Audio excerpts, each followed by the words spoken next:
Welcome to Richard Mabey Presents. Hello, YouTube friends. This is Richard Mabey with Richard Mabey Presents. Here in the Florida room at my home, sitting in a rocking chair. I'm in the gated retirement community, sitting in a rocking chair in the Florida room. The Florida room, for you non-Florida folks, is kind of like the back room, the room furthest back, and actually it doesn't serve much of a purpose except to be a kind of a little visitation room. Got the cool Mad Magazine shirt on with Alfred E. Newman on it, and there's the sea cap, the painting of the print of the painting of the sea captain. So reminiscing of days gone by in good old Lincoln Park, New Jersey, where I grew up. I grew up in my the very house that my great-grandfather William Mabey built in 1890, and we moved there in 1959. I was 6 years old.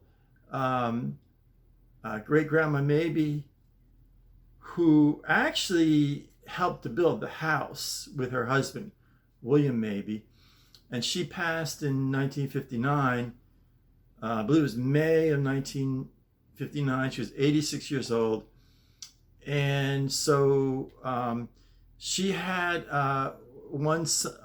she had two sons, but her one son, Earl, my great uncle Earl, was killed in World War I. My grandfather's name was Watson, and his three sisters.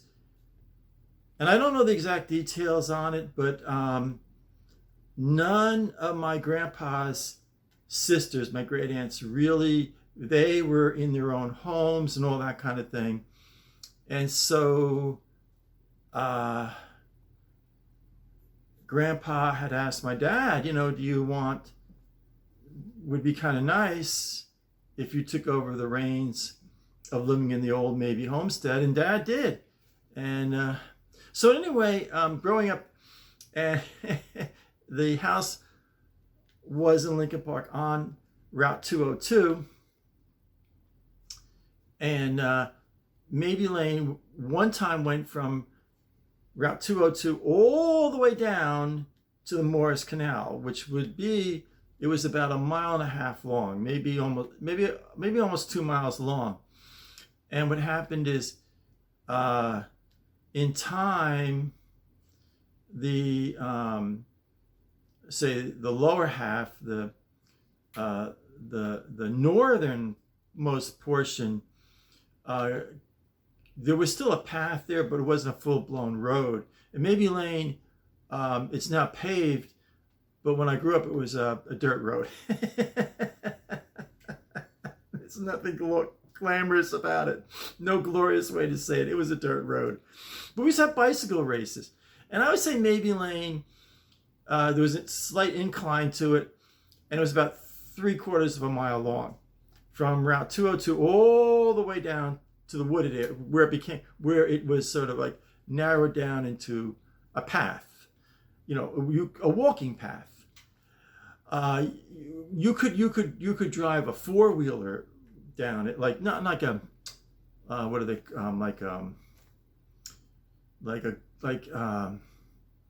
I don't know what they call them, but they sport around. And so anyway, so we had these bicycles from the time I was about 8 years old, and had great neighborhood buddies, George and Joey, my cousins Dave and Eddie.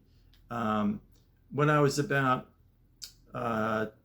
11, 12 years old, Davey lived next door. Davey was a little younger than me.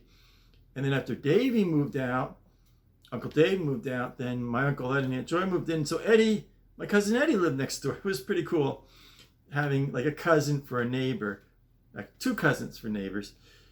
And so then it was my buddy Stu and George and John, Joey, and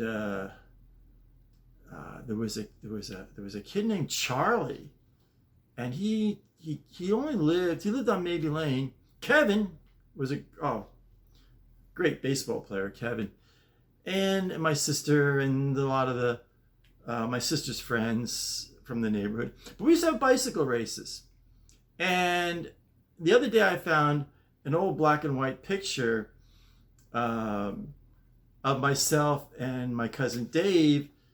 I think George took the picture, and we're zooming down Mabey Lane. But you would get some speed going up because we were crazy. We were totally insane. We were this is a downhill slope, and we would pedal downhill. And then when you just before the wooded area, it was a house at the end of Mabey Lane, and you would just slam your brakes on and sort of make as best you could make the right turn into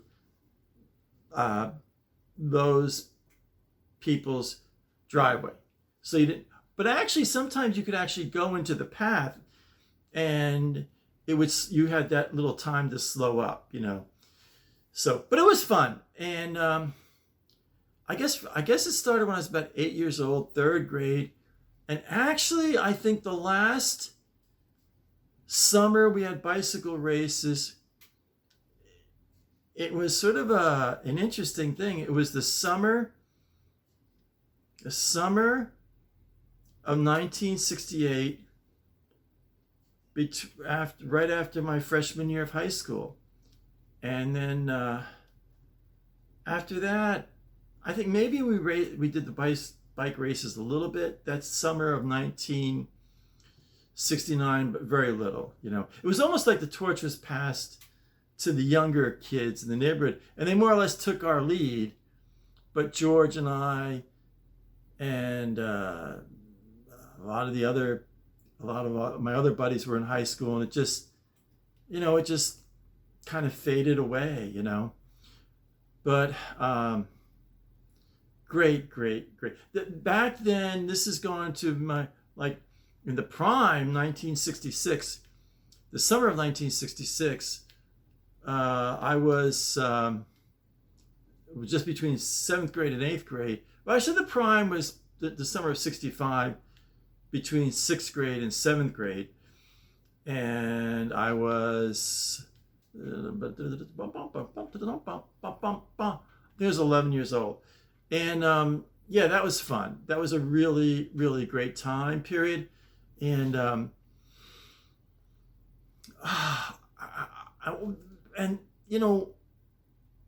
would be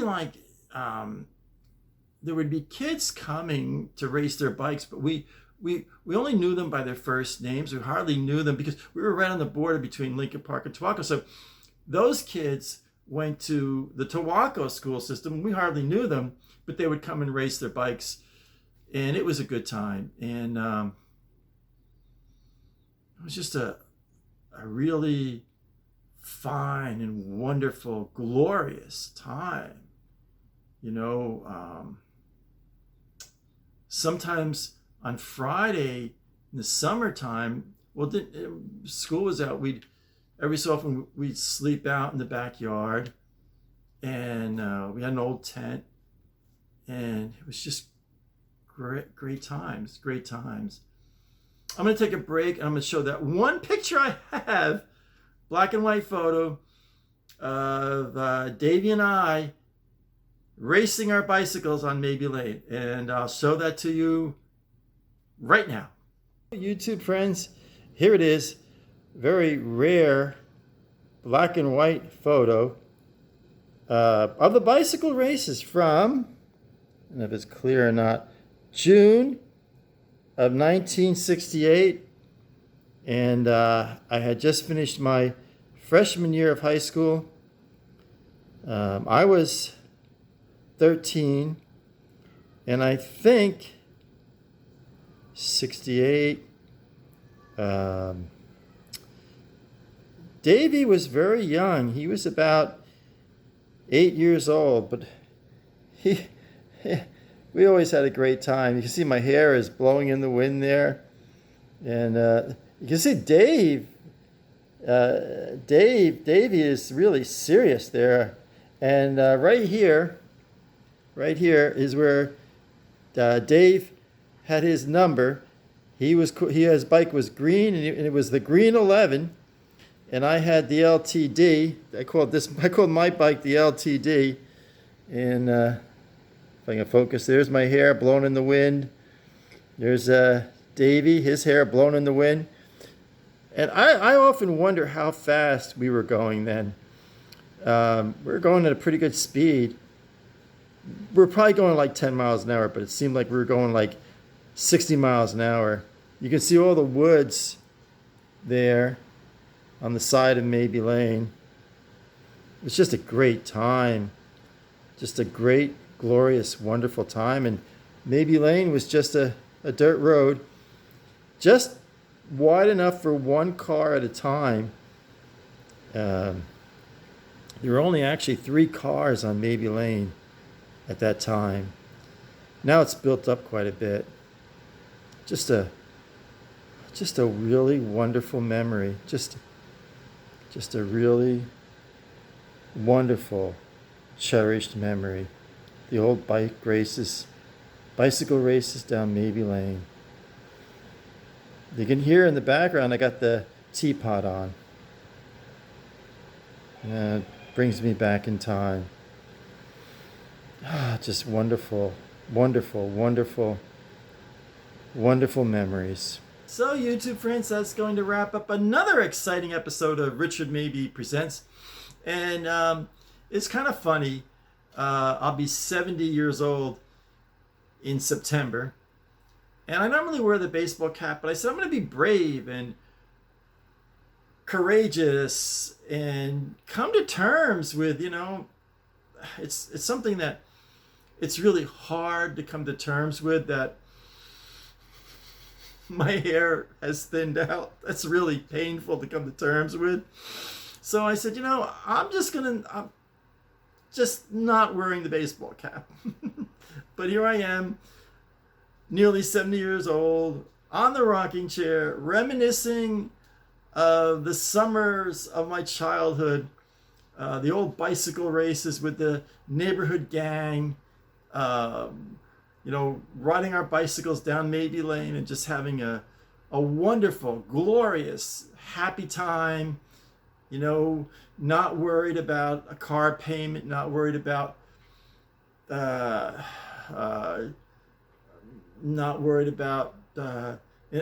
health insurance payment, not worried about property tax, not worried about the monthly HOA payment, not worrying about, are the hedges getting too high that someone's going to turn me into the HOA.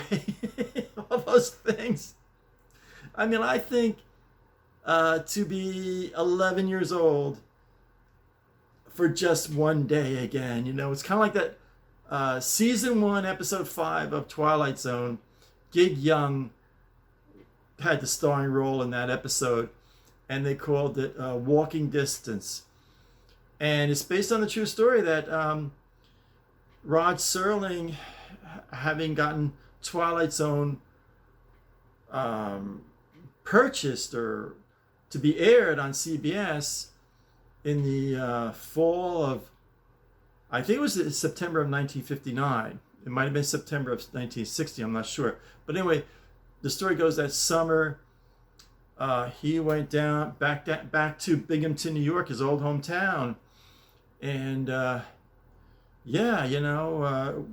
went to the old sweet shop, the old-fashioned drugstore, with the counter, and got an ice cream soda and walked around town and looked at, the old family homestead.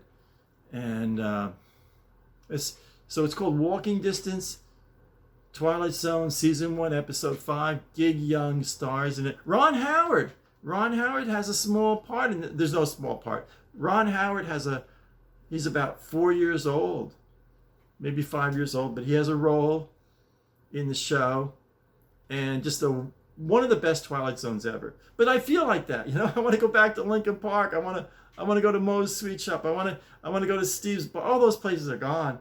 Steve's Barber Shop, and Steve's long time since retired, and Mo's sweet shop, and Mo and his wife Rose have passed away, and I think it's a bagel shop now, and just all the old hardware store and the old bakery, and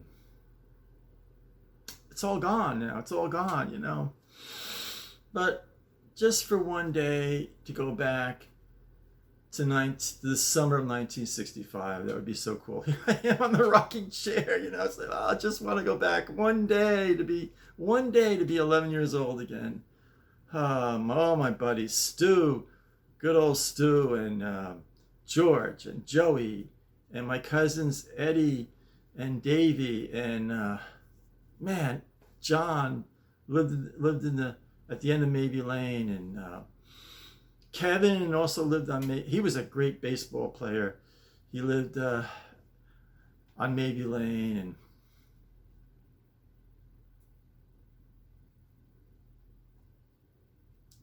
just makes me a little sad, that's all. So I'm gonna close. Stay happy, stay positive, and keep a good thought. And I guess Thomas Wolfe was right. You can't go back home again. Till next time, folks, thanks for watching.